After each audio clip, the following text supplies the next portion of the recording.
It's Wednesday. Thank you very much for joining us here, the Ravens Sports Podcast. Like and subscribe to all of the content that we have on all of our platforms here. That is X, the new X. That is Facebook, Twitter, Twitch, etc. Kick, all of our platforms. So definitely check us out no matter where we are here. We're thanking all of you for joining us here today on all of our platforms here. All right.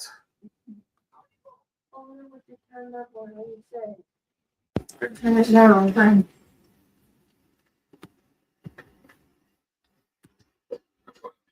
All right. Thank you very much for joining us here.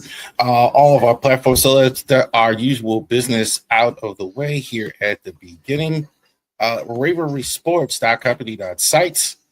We're going to be doing some expanding of that as well. So definitely check that out. We're doing the Fanatics links. We're going to have some stuff coming out on eBay pretty soon. So definitely check that out. We're going to have the Raven Sports eBay page. We're going to be linking that as well. We'll be happy to go ahead and get that squared away for all of you. So that's the next thing that we're doing.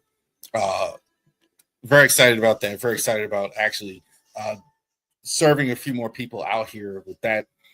Genesis Notary Services /Facebook.com. So definitely, if you're in the Winchester, Virginia area, if you know, you know. Definitely, all of you in the Shenandoah Valley area that have helped us with the with that effort, we really appreciate all of our good customers, all of our clients that have signed up in all of our appointments. We're thanking you for that as well. Also, to see Charles Harris, wearelegalshield.com. Definitely check that out. Definitely go to our Facebook page, go to our LinkedIn page, Harris Legal Shield. You punch it right in, it'll come up. Definitely check out the video, as corny as that sounds. But definitely check that out. It'll tell you everything you want to know about Legal Shield. The value is just tremendous. I think I say that every week, and I mean that every week. I see the value that Legal Shield can give you. I really, it is something for all of you guys out there to go ahead and check that out. And this Sunday, MLB predictions video, March 22nd. So we got opening day coming next week. So baseball is about to start. We're going to do the predictions. Who's going to win MVP? Who's going to win the Cy? Who's going to win all these awards? Who's going to win the division?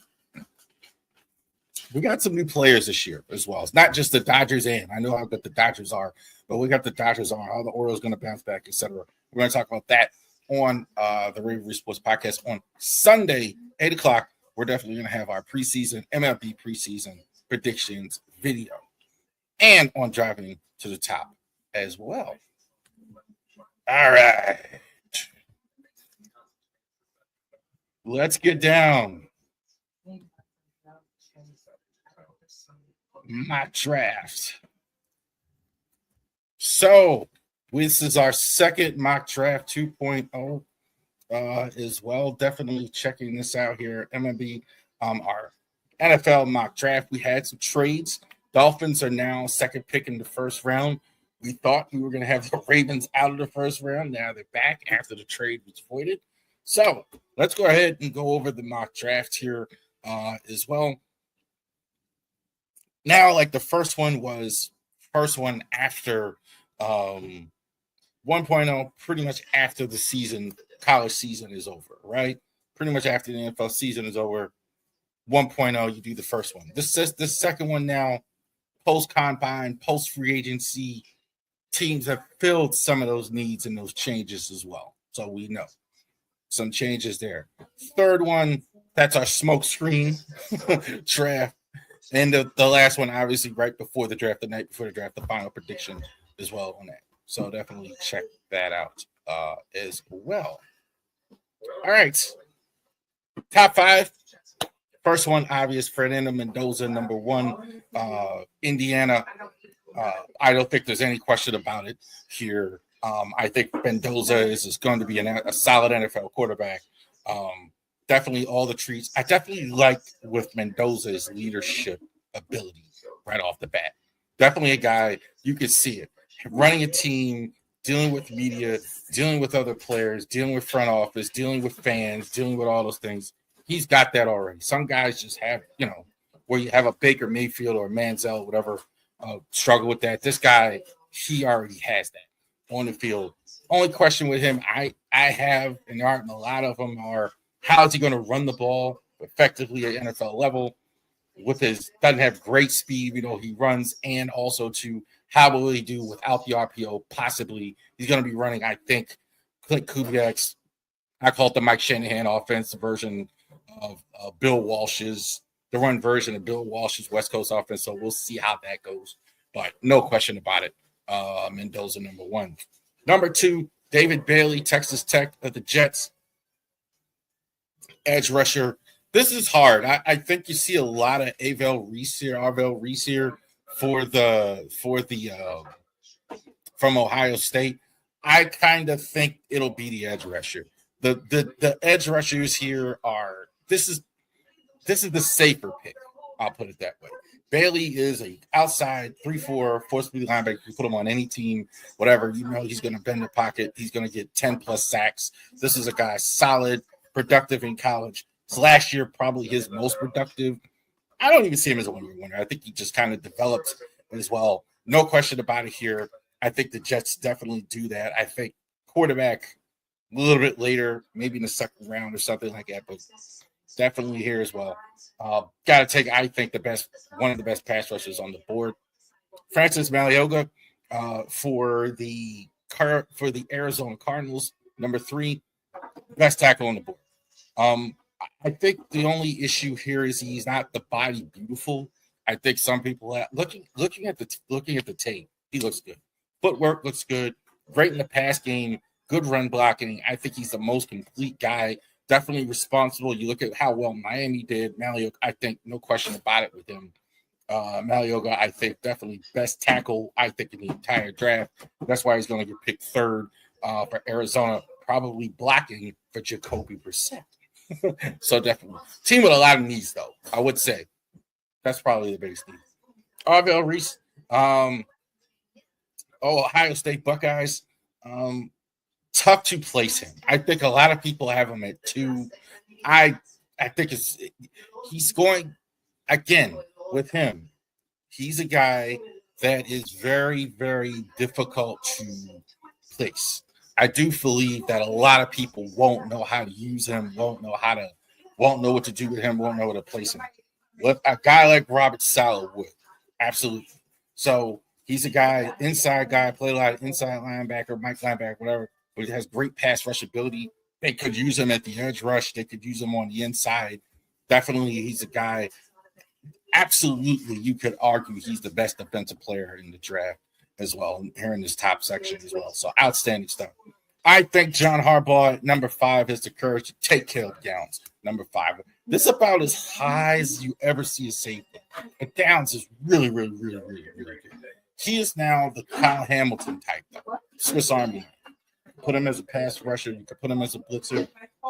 You could put him in defense. You could put him – he's obviously a defense. You could put him in a pass rusher. You could put him as a blitzer. You could put him as a ball hawk. He could do multiple things. Build a lot of their needs on offense. So as well. Could go receiver. I don't know if a receiver is worth this high. Definitely 2. This might be the best player in the draft as well, right up there. I don't think they need edge rush. I think that's not where they're going to go. Definitely, though, that back end could use some help. Why not take Caleb Downs, number 5 for the Giants? Number 6, Spencer Fino. Maybe sliding a bit, so we'll see as well. I think Fino is absolutely a right tackle that the Browns could put in right away. They definitely need help as well. They could use a left tackle. We could see that. I thought it was interesting. Mel Kiper had Monroe feeling higher, about 6. I don't know about that, but I think Fino is just more, again, easier fit, plug and play. Definitely you could put him at right tackle. Definitely you could slide him in guard if you need to. I think Fino, is an excellent choice at 6. Definitely a team. White Teller just signed with a different team. They definitely need offensive linemen. Fano, I think, is fantastic as well. Maybe not a pure left tackle right away. That would be the only concern. But anywhere else you put him, if I put him anywhere else on the line, no problem at all. Jeremiah Love, Commanders. I think Love. The only reason he's not higher even than this is because he is a running back. I think the Commanders might do several things. It's tough to tell. Several needs as well with the Commanders. So they're getting Jaden Daniels back. That's the main thing. But they could go wide receiver. They could go defense. They could go offense. I think this, to me, is best player on the board. Best player on the board. I think Jeremiah Love, I think, is definitely a guy too good to pass up. Too good to pass up here as well. Jeremiah Love, number 7 for Washington. New Orleans Saints. They did go ahead and fill their go get a running back. So definitely here, Makai Lemon, I think, wide receiver for the Trojans of USC. I think Lemon is the best receiver in the draft. I know there's some dissent there, but I like Lemon. I think Lemon, when you talk about athleticism, is probably the best there. I think some of these USC guys are being slept on. Tremendous speed. I think the best, fastest guy of the receivers, of the receiving group, the top tier guys. When you talk about a guy like this, plug him right in. Some questions about Ovalave. Do they need to get a receiver? I definitely think that's a big need for them, getting a receiver to help Tyler shout out there as well. So I definitely think that's a need. Number 8, Makai Lemon, the Saints. Number 9, Monsieur Delane for the Chefs, LSU. I don't think there's any need. I don't think there's any doubt what you need if you're Kansas City. You just let Duffy go out the board. You let Boyd go out the board. You let McDuffie go out the board. You let Jalen Walton go out the board. So you're down 2 corners, 2 very good corners. You have to take a corner. Have to. You got 2 first-round picks. You might need 3. So I don't think there's any doubt about it. What you need to do. They did sign a Loie Gilman, but you're going to need more than that. They have to take a corner. I think Bain is a better player, but I don't think you have to take a corner. And if you got the best corner on the board, I think they have to do it. Again, best player on the board, Ruben Bain. I think Bain is the best player in the entire draft. I think this guy is going to be absolutely a guy who's going to be a starter for 10 years in the NFL, all pro potential for sure. Motor. Kind of reminds me of Michael McCray. He's going all the time. Whatever shortcomings he have, I think you're just nitpicking if you're talking about the short arms. Uber productive. Players around him better because of him, kind of like the Ohio State guys, no question about it as well. Bain, I think you also did lose Trey Hendrickson, obviously, as well. Definitely, I think this is the choice here. I think like you want to, and I think that's a thing in Cincinnati. I mean, they're burning the jerseys. Well, so you can bring home a Ruben Bain here. That's going to help a lot there as well. Miami has a lot of holes. There's no question about it. I think this is the last of the really, really good pass rushers. Cassius Howell from edge rushers from Texas A&M. I like Howell. I don't think he's that far behind Ruben Bain and David Bailey as far as rushers, or if you want to consider a recent rusher. I think he's really, really productive. 11 sacks last year, I believe, for the Yankees. Very solid. I think he is more of a 3-4 guy to really get that production. I think that's what it is. Not as quite as good in the run game, not quite, but I think there's a lot there. I'm very confident that this guy is going to go to the next level. Dolphins need players everywhere, though, so it's tough to tell really what the Dolphins are going to do because they have so many needs, especially now after that last trade. But they're going to have some picks and be able to figure it out. If I think they're going to just go best player, period, except for quarterback at their positions. Kendrick Falk, another edge rusher for the Dallas Cowboys. Falk, this is more to me of a risk as well. I think the athleticism is absolutely there. But we've seen this with guys like this. This is kind of what I keep going back to is his production and stuff isn't fantastic, etc. But definitely to his ability to edge rush, his athleticism is very, very good. Very impressed with that as well. So but I think he is more of a risk as well. But Dallas with 2 first-round picks, definitely can do that. I definitely think they need a edge rusher. Similar to the scenario with Trey Hendrickson, you go ahead, you get rid of Micah Parsons, you go ahead and miss out on Max Crosby. Yeah, Kedrick Falk, I think, would fit the bill. Carnell Tate, Ohio State wide receiver. I think Tate, I think some people have him a little higher than I have it. Best overall, without question, is overcooking the Chris, but he's a solid NFL receiver. This guy, that's kind of the category I have him in as well.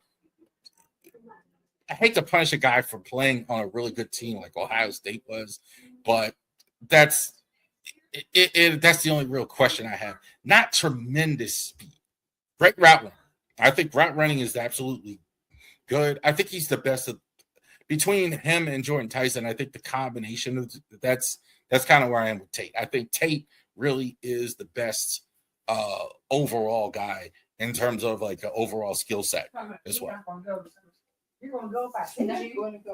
So the Rams are the best. Rams are really good as well. Rams another team again. Take anything. I do think they're going to lean more offense though as well, getting all those corners.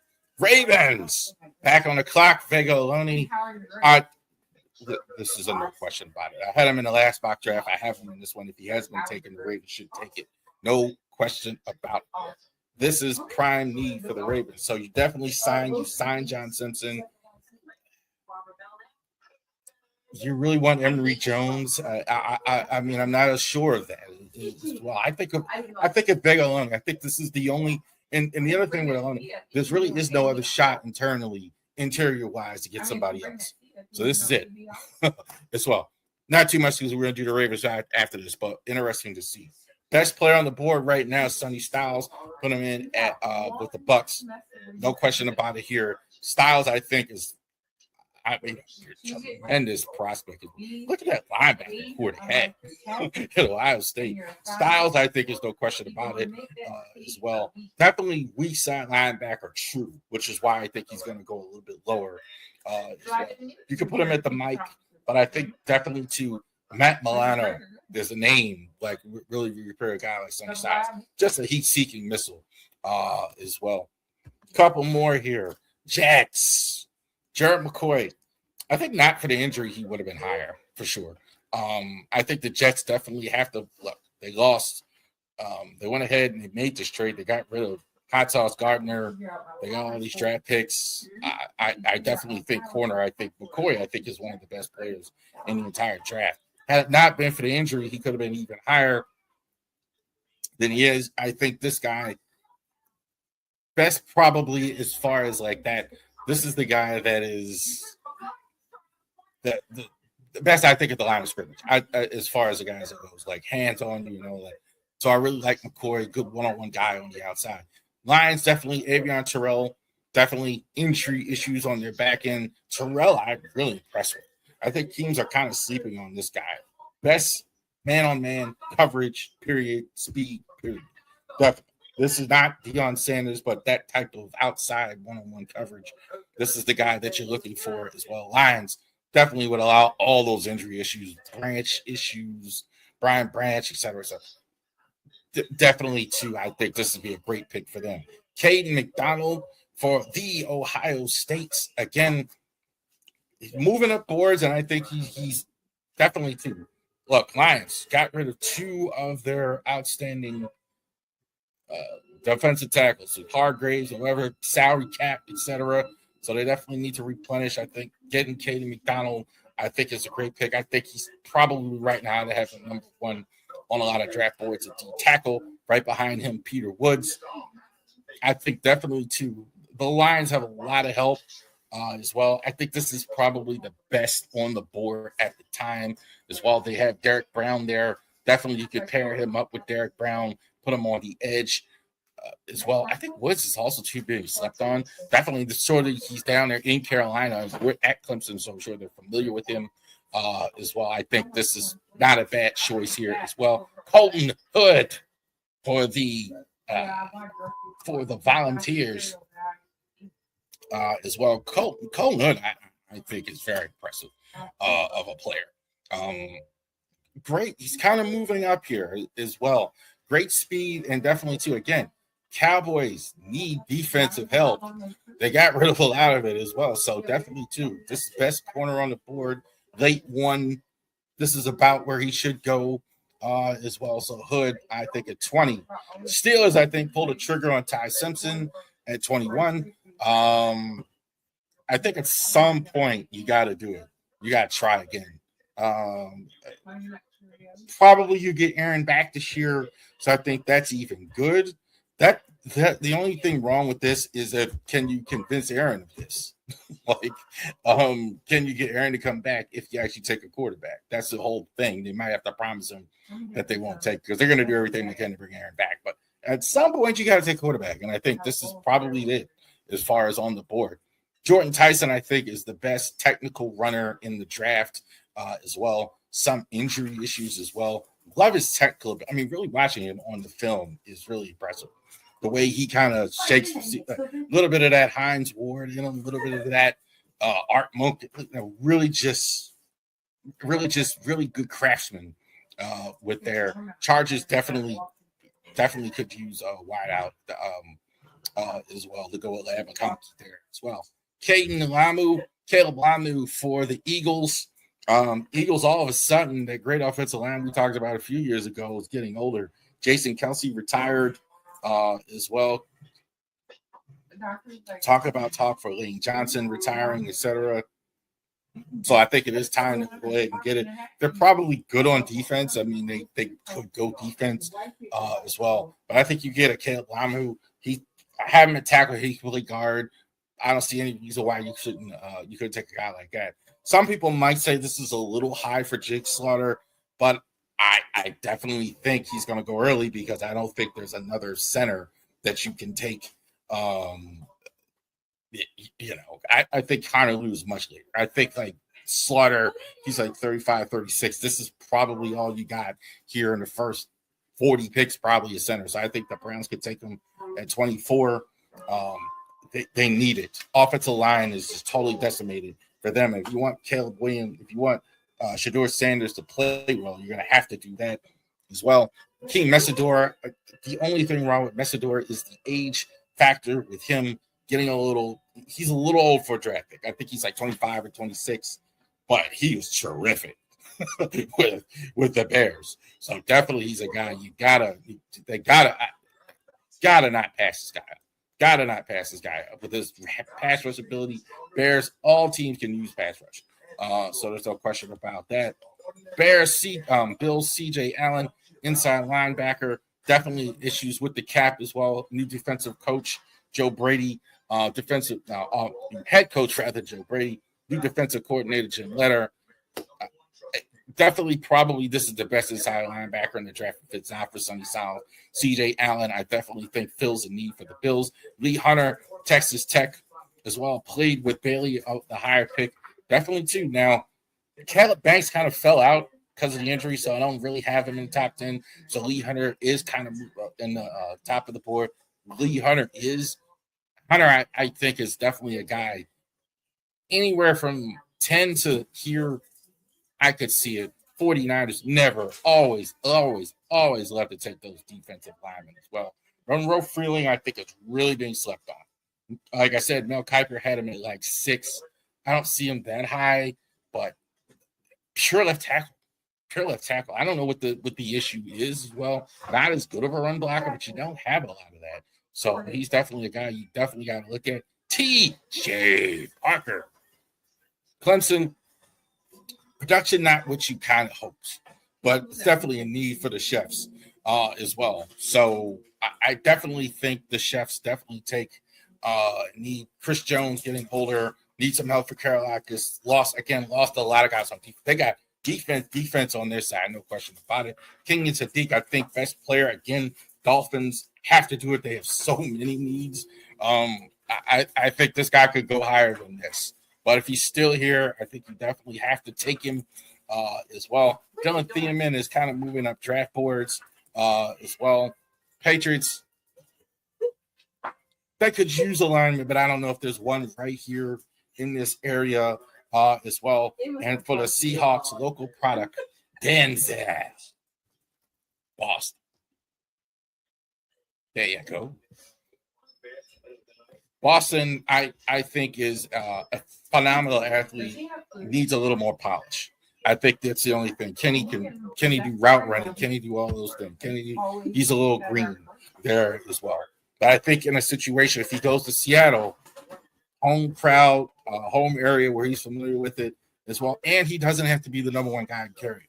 So I think a late first round pick would be perfect for a guy like Denzel Boston. Can do huge dividends for them. There you go. All right. You guys haven't had enough, man. Let's talk about our squad. The Baltimore Ravens. All right, so second mock draft. Ravens still have their first round pick due to the Trey Hendrickson now signing, nixing the Max Crosby trade. If you want to hear about Max Crosby, definitely check out the Rivalry Sports Twitter page as well. His whole interview is on there. Real quick on that, I don't understand Raven fans that are mad at Max Crosby. I saw that a couple times. What do you want him to say? So I don't know why he wouldn't be mad.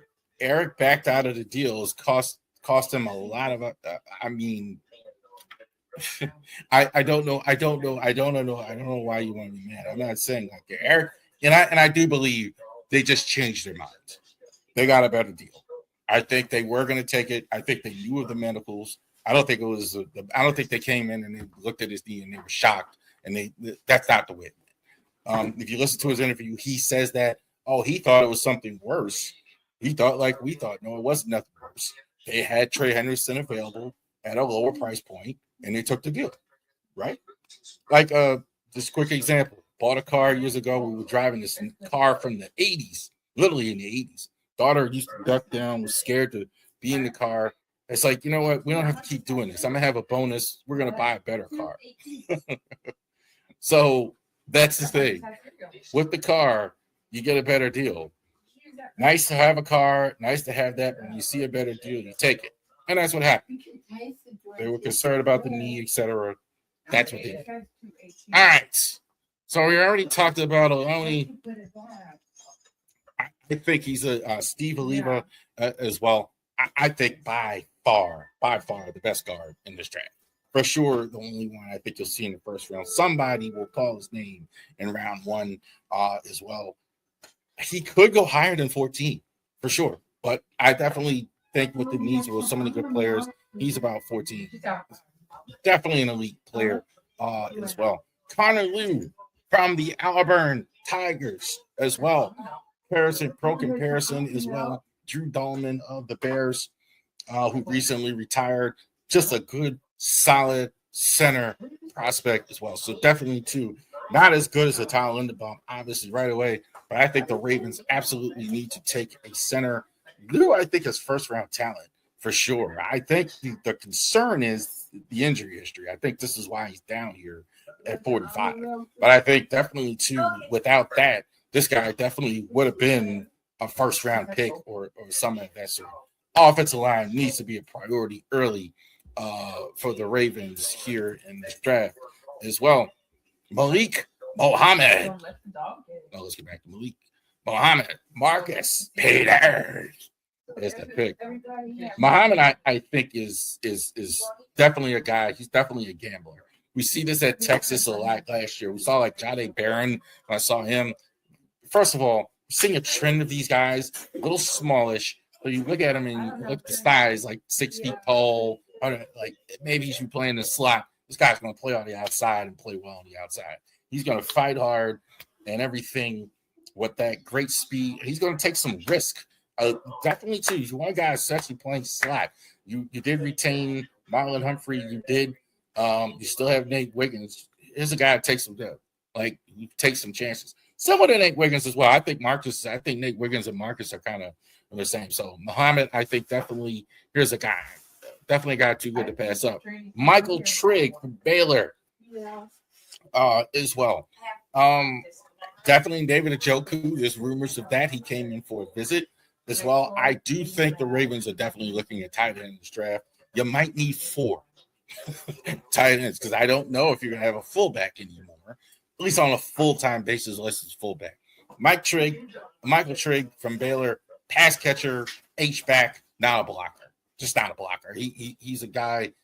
That's why I compared him to Isaiah Likely as well. Isaiah Likely over time did get better. I do think over time this guy will get better as a blocker as well. But right now, this kind of more of a specialty guy, tight end, etc. I do think that's pretty good player. Luis Moore from the Indiana Hoosiers as well. Jeremy Chin of the Raiders. He's going to get his hands on the football. Definitely too. It's football instincts when I see him. Sometimes like you can't. Bill Parcells would say with players, talent only takes you but so far. You have to go the rest of the way. This guy has those football instincts. You need to take him the rest of the way. Now, not a super athlete, not a premium position safety, but definitely two Ravens like these guys, defensive guys, find these guys late. Luis Moore, I think he could go earlier, but for the boards and stuff I'm seeing, I think definitely to 5th round. I absolutely think that's true.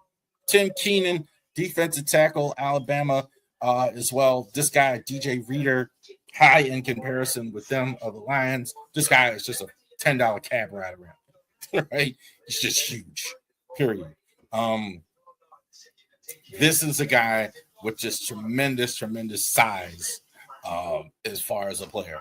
No question about it. Tremendous size. Definitely to look, getting Matabuke back.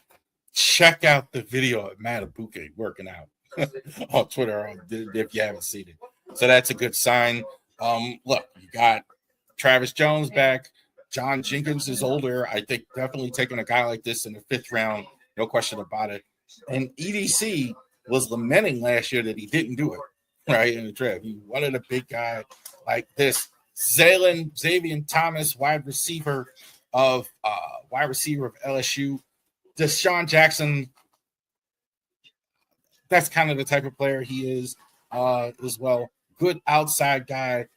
Not great route runner at all right away.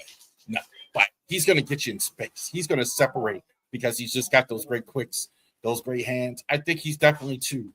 You'll see him a lot on special teams. You'll see him a lot on 9 route. You'll see that. I think he's a real receiver. I don't think he's just also too a special teams guy. Great potential. A little smallish, so we'll see how that works. But definitely too. Excellent value here in the 5th round. Trey Holly for the Southern Jaguar, HBCU. You know, I was a Keaton Mitchell clone as well. Just tremendous speed. Just went to Southern. Just when you see a small school guy, is he the best guy on film? Can he outrun so many guys? No question about it. That's all you saw with this guy. Played at LSU, transferred to Southern. Tremendous speed. Ravens maybe take a shot on this guy late in the draft. I got no problem with taking a Trey Holly late. Great speed, similar to Keaton Mitchell.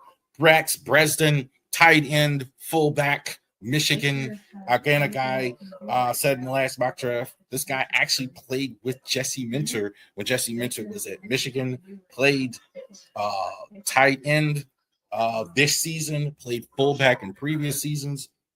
So they may be looking for that. We don't know yet if they're going to take a fullback or have that. They didn't have one in Chicago with Declan Doyle. So I think this guy gives you the versatility to do both things. Those things. Nick Boyle, I think, is accurate. He's never going to be this Mark Andrews or whatever, catching the football, but definitely to a block. Definitely to got that. Absolutely can do that. Definitely looking at a punter with Jordan Stout gone. Jack Stonehouse. This guy, the one thing you look for with punters, can he make it rain? He can do that. Definitely he's a guy, hits the ball with a lot of velocity, hits the ball in the air very well. Not the greatest average as well, but you're picking in the 7th round. I think he may be gone when you're picking. So again, Aloni, Kanalu, Muhammad, Matt Trigg, Luis Moore as well. Tim Keenan, Xavier Thomas, Trey Holly. There you go. Ravens. All right. So there you go. Ravens back in the first round. Definitely check that out as well. These two will be on our social medias as well. Ravens Mock Draft and the NFL Mock Draft as well. We're getting close here as well. And with this year again, preseason. Well, I actually didn't talk about maybe we're not doing it because the Ravens weren't going to be in the first round, but we are in the first round. So go ahead and do it. First round mock draft. We're going to be there beforehand. We're going to be post show for the draft. And I'm actually going to take that day off. And as well, because I'm going to be following the draft probably at some point. And we haven't talked about it yet. I'm sure there'll be a driving the top production. You'll see me on that night on the network as well. So definitely check that out as well. Let's get this out the way first. Congratulations to the UMBC Retrievers who were eliminated last night in the play-in game 86-83 by the Howard Bison, as well. So this was the only team to actually make it from the state of Maryland to the tournament. Obviously, no Terps in the tournament. So UMBC winning the America East. Shout out to them. In this game, basically, the Bison just shot better than Howard. They just shot better than the Retrievers. Basically, that's what happened a lot of times. Both teams, I got to tell you, loving like this level of college basketball, it's a big difference when you see how hard these guys play at this level, how hard they work, because it's definitely true. Definitely, they were working and playing hard in this game as well. But I do think right team won. I don't think they have any shot to beat Michigan as well. But shout out to Howard and UMBC getting in the tournament. I think the MEAC too has the hardest conference to succeed in all college sports. That's a whole nother thing, but these schools have no money compared to like a Michigan that has a ton of money as well. All right, so the tournament is about to start.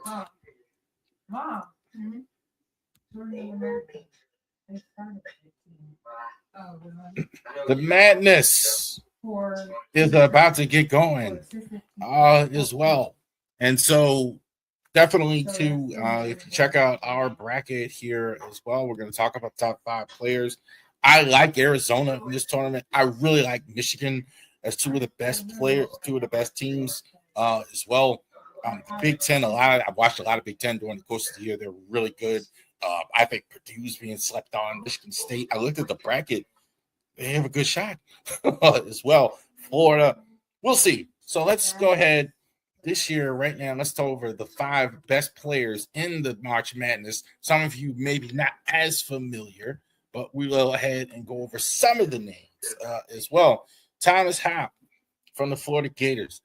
Gators traditionally have guys like this that are really good, 20, 17, 15, 16-point game scoring scorers. They kind of go under the radar nationally. This guy is a definite guy, 6'9", but plays with you like this guy if you like these positionless basketball guys. But positionless basketball guys. Hawk, definitely the best player of Florida, so definitely check that out. Not in top 10, not in the top 5. Darren Peterson, Donna talked about Darren Peterson. I don't have him in the top 5. This guy's a best athlete. I don't think he's ready to be a number 1 overall pick, but he's definitely going in the lottery top 10. Can he get his mind right? Is he athletically good enough? Well, he's definitely athletically good enough. But does he have the rest of it? Can he go ahead and put it all together in terms of all the rest? But Darren Peterson, I think, is a talented tournament. I heard Stephen A. Smith say he needs a good tournament to be seen as a number 1 pick. I would agree with that. I think like if he wants to be seen as a outstanding player going forward, I think definitely to overall needs a good tournament. His athleticism is unbelievable.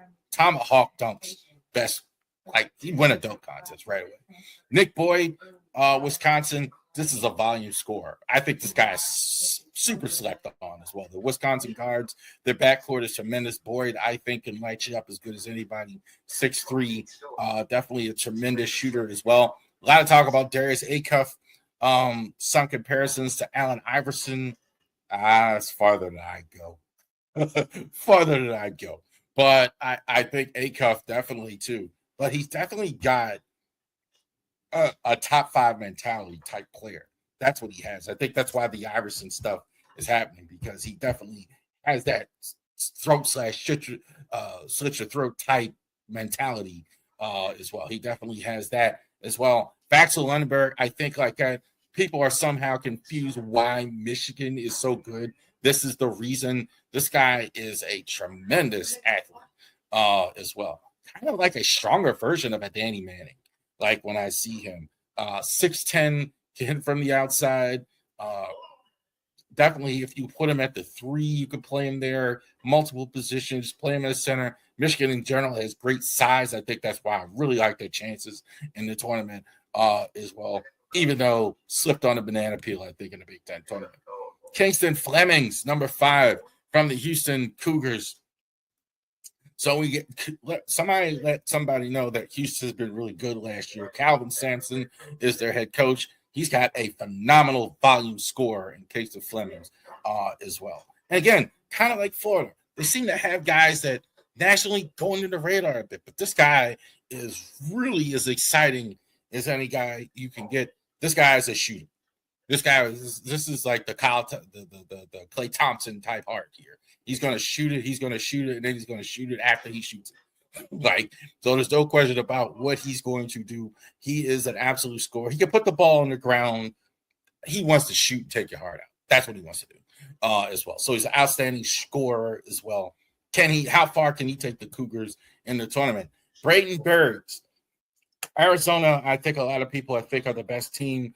I think it's them in Michigan as far as being the best team. This guy is phenomenal. Braden Bergs. Defensively, he's impressive. I don't know why people are missing that with him. He's getting in the passing lane and getting a lot of steals. It's kind of a lost art. I see that a lot. A lot of his defense, a lot of his offense comes from his very good defense. Looking at this guy defensively is good. I think that's why he scores as well as he does. Offensively, though, tremendous athlete. Almost up there with Peterson and Acuff as far as his athleticism as well. But I think he's an outstanding player as well, an outstanding team. Berries as well. Brandon Smith, probably the guy I've seen the most, obviously, is here. Senior for Purdue. Him and Fletcher Lawyer, I used to call him part of the Idiots as well.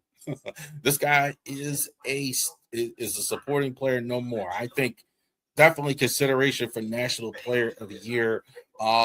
6 feet tall, definitely tremendous shooter, handles the ball very well. He almost too sometimes almost looks like it's almost too easy for him. That's the mark of a great player. That's a mark of a guy that, sometimes he's just not as dominant as he can be at times, but he can slice through the lane, handles the ball well. He's going to get to the rack. And also, too, he can have those nights where he can just shoot it out. I think Brandon Smith, is definitely top 3 on the list. Or I forget, Caleb Wilson, not here, obviously, would have been in the top 5, but he's not in the tournament. North Carolina Tar Heels as well. I think that badly hurts the Tar Heels' chances as well. Injuries from a couple teams as well. Basta, I think I'm saying it right. AJ, meat and potatoes doesn't do it justice as well. This is the modern day Tim Duncan, I think as well. Fundamentally sound, and athletic. That's like you can't. This is the hard time. He definitely doesn't go for the 360 dunk. Definitely doesn't go for that. Watching him as well, and it's just going to get you 20 plus every night for sure. Definitely a guy who's going to score 20 points every game as well. Definitely taking BYU to the tournament here. Fantastic freshman as well. I think probably this is the number 1 pick in the draft as well. Coming either this guy or this guy here, Cameron Boozer of the Dukies. His dad obviously played in the NBA, played at Duke as well. I think he's a total package as far as watching him play. He can hit from the outside. He's about 6'8", 6'9". He has great size. He has great shooting nights. He can definitely post up. It's mid-range, I think, Mid-range is kind of coming back, and I think he's got it in all phases. I think the only thing wrong with him is I like to see a little bit more of the mama mentality as well. He kind of looks like at times, again, like Acuff, like he has that slit your throat. I don't know if I see that enough with Boozer. He's almost too deferential at times considering his talent. But this guy, I think, is best player in all of college basketball as well. Those last two should be the first 2 picks in the draft. There you go. All right. So let the madness begin. And it's already started last night. So definitely, too, we're going to have college basketball here on the brain the next few weeks. Obviously, we got no Terps as well. So shout out to that as well, getting college basketball in as well. I used to take Thursday and Friday off. I'm actually going to go to work tomorrow. But I've more than once taken Thursday and Friday off to watch college basketball as well. Real quick, I'd be remiss if I didn't talk about the World Baseball Classic. Fantastic stuff, I think. I thought the World Baseball Classic was really, really good last night and throughout the tournament. I thought Saturday's game was fantastic. U.S. came up short in the end. Venezuela actually gets the winning. Congratulations to the Venezuela team to actually go ahead and winning the World Baseball Classic.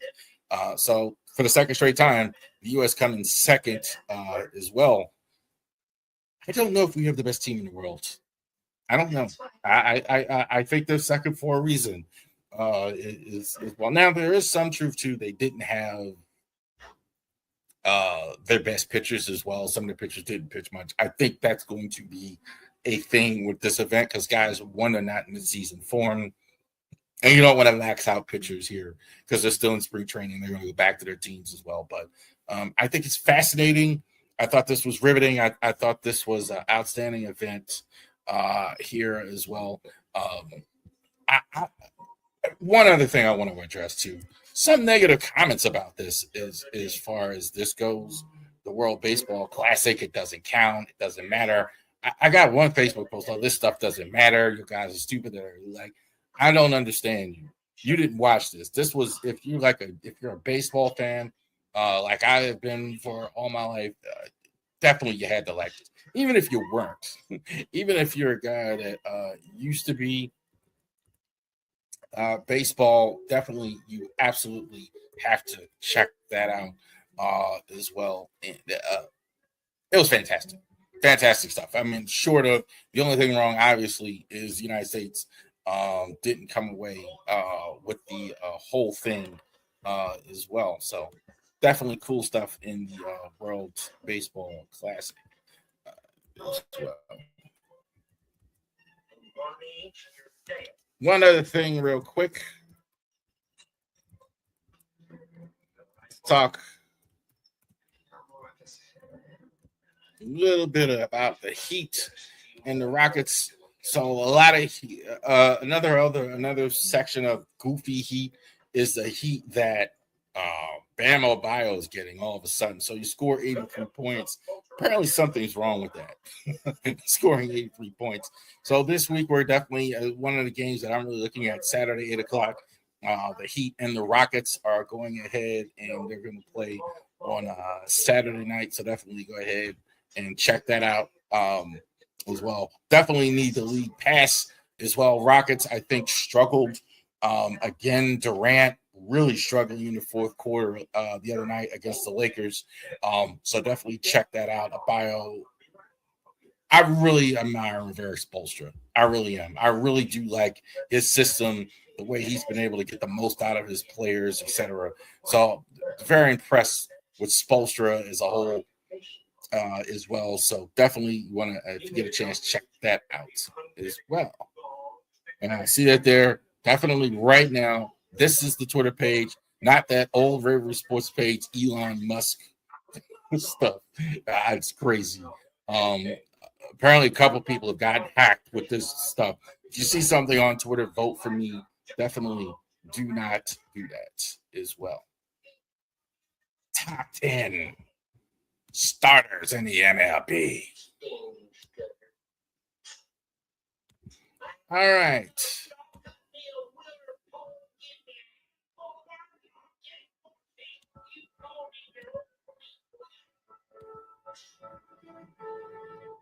So definitely check it out. We got a few more of these left. Top 10 starters in Major League Baseball as well. And plus, we're going to do the Orioles 26-man roster predictions. So definitely check that out as well. Experience remission in 1 and even 2 years. Some saw 100% visible healing of their intestinal lining. Serious allergic reactions and increased risk of infections and liver problems may occur. Before treatment, your doctor should check you for infections and TB. Tell your doctor if you have an infection, flu-like symptoms, or there we go. Top 10 starters in Major League Baseball. We're definitely going to go ahead and do that as well. Certainly saw one in the Major League World Baseball Classic top 10 as well. Carlos Rodon of the bad guys, the Yankees. I think he's kind of under the radar how good he's been. I think he did have the Tommy John, he did have the injury. He was very good for the Yankees. The Yankees are still the Yankees. I mean, they're still. I know the Blue Jays did win the World Series, did win the American League pennant last year, but the Yankees are still the Yankees. They still have great starting pitching. Rodon, I think, is a top 10 guy. I think he's definitely, you could pencil in for 15 games at Yankee Stadium as well. Rodon, number 10 rather. Flamber Valdez, no longer of the Houston Astros, now with the Detroit Tigers. So how good is that rotation now with Valdez now not having to carry the load in the rotation? Last season, 3.36 ERA, 13-11 as well. This guy, he's been pretty durable. I haven't seen a lot of injuries or anything with him. Been very solid. Definitely too, not as much pressure in Detroit as well because Stubble is there. So he's a guy, tremendous talent. This guy, tremendous ability as well. Throws the ball uber hard all the time as well. Getting older. Surprised he only got a 2-year deal. That kind of goes with the territory because he's over 30. But I definitely have him in top 10. Another guy changing teams, Freddie Peralta of the Mets. Come on, Brewers. Sign a guy and stick with it over time and stop trading away best pitchers twice now in a row. You go ahead, you get rid of Burns, and you don't spend the money. And Peralta goes ahead, wins 12 or more games for you 3 straight years, ERA under 4, and you don't have money for him. Come on, Brewers. I think if the Mets can't be thrilled, I think this guy is definitely their ace. I think he's one of the top 10 guys in the league. I think the strikeout totals are going to be fantastic for him. He's guys consistent, and he's only getting better. If he can pitch in Milwaukee, I think he's going to have no problem pitching in New York with all that offense around him that he has. Peralta, I think, is a tremendous pickup. Just do better, Brewers. You won 80, 90-some games, and you get rid of a guy like that. Logan Webb, definitely too fantastic, has been last couple years under the radar as an outstanding player. Webb, I think is very, very consistent as well. 224 strikeouts at the top of the league of strikeouts, of course, last couple years as well. Former one Cy Young winner, 15-11 last year, 13-10 the year before that, 15-9 2022. This is probably one of the better arms in the 2020s for sure. Logan Webb. The only problem is it hasn't translated to wins for the rest of the team, but he's been the steadying force for them. Same here with Zach Wheeler. I do think there is some slippage. I did have him a little higher a few years ago, so he is getting a little bit older. That's a bit of a concern, but Wheeler, I think, is still good. Like, he was still really good last year. 271 ERA, 10-5 record, 195 strikeouts. He's still going to get a lot of strikeouts. He is 35, so you wonder how much longer he can be really dominant. But other than that, I think there's nothing to worry about with Zach Wheeler. I definitely have him in the top 10. Max Fried, number 5, the injury issue here as well. Tommy John's a real thing. It's unfortunate. But Fried, I think, is really good stuff.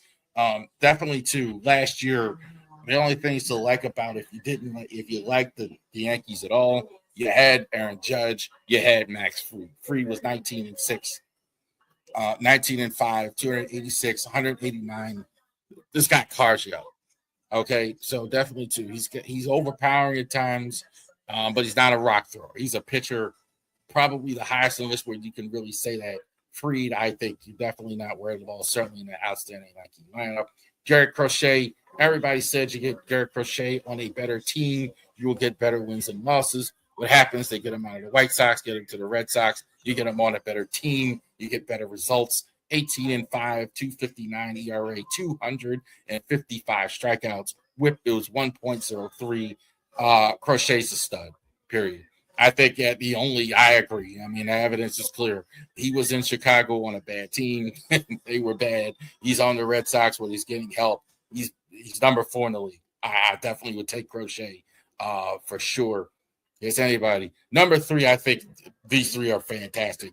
Yamamoto, if you missed the World Series, if anybody that watched the World Series and want to put him in one, no problem with it. Yamamoto was the war daddy throughout this whole thing. Tremendous strikeouts, tremendous pitching in the World Series. Pitching 3 innings in the last, just fantastic. I don't think putting any of these guys at 1, I think I don't have a problem with. If somebody says Yamamoto, this is the best pitcher in all of baseball, I don't have a problem with it. It's pretty close. 12-8 last year, 249 ERA, 201 strikeouts. I think this is just the beginning for a guy 27 years old. He's fantastic as well. No question about it. This guy's top 3. Paul Skeens, you saw it in the World Baseball Classic.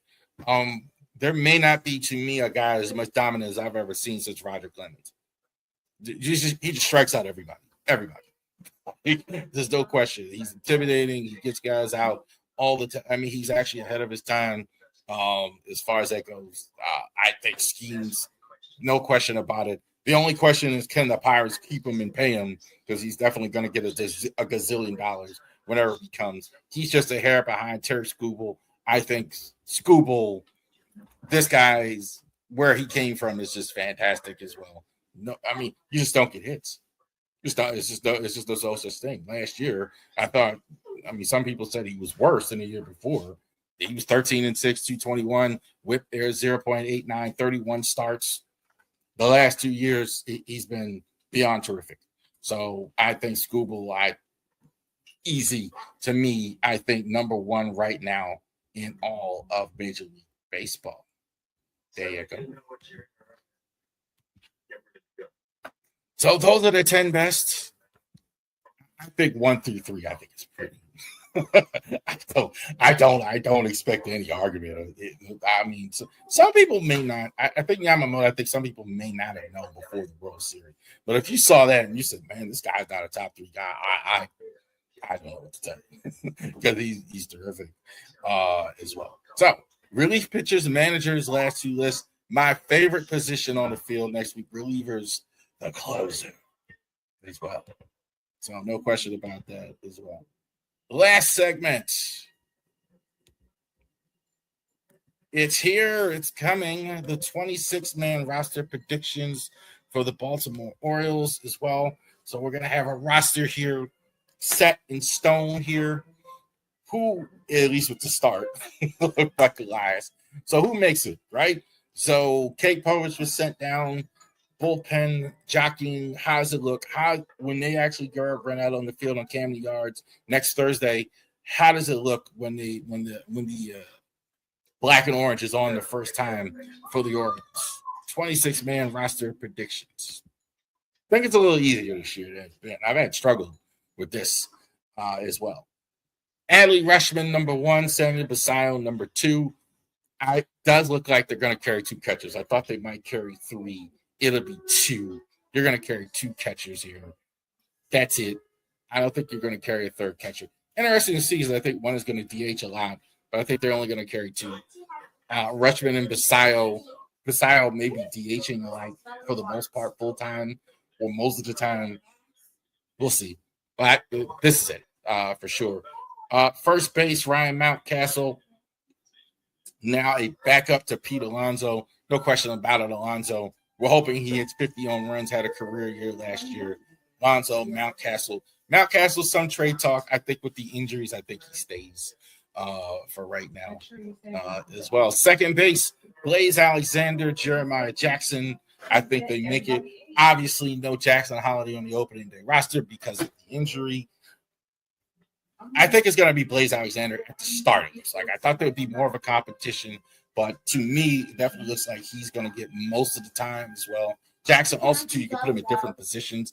I think you could see him at third base, depending how that goes with Kobe Mayo as well. But definitely those guys on the opening. Master, Kobe Mayo, I think there's some talk about if he can play third base every day. Look, Craig Abernathy is convinced of me this guy's going to play third base. So we know about his defensive efficiencies and struggles or liabilities or whatever you call it. I think it's going to be Mayo to start the season at third. I'd be surprised if it's not as well. We'll see how that goes. Obviously, Gunnar Henderson makes the team at shortstop, coming back from the World Baseball Classic. I like that idea. If you can't find somebody at third, put Gunnar at third. I'm just saying. I've always liked him at third, so I think that's the best idea. Taylor Ward, I think, is going to be your leadoff guy until Jackson Holiday comes back at the least. Lodi Tavares, I think, is going to be on the roster as well as one of your third, fourth outfielder. You'll go ahead and see them as well. So Taylor Ward, I think, is going to start. Tavares, I think,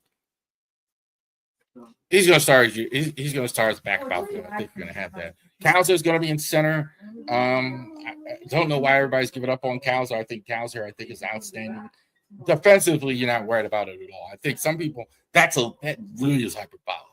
Injured, I think, last year. I think that's why the numbers weren't as good for him.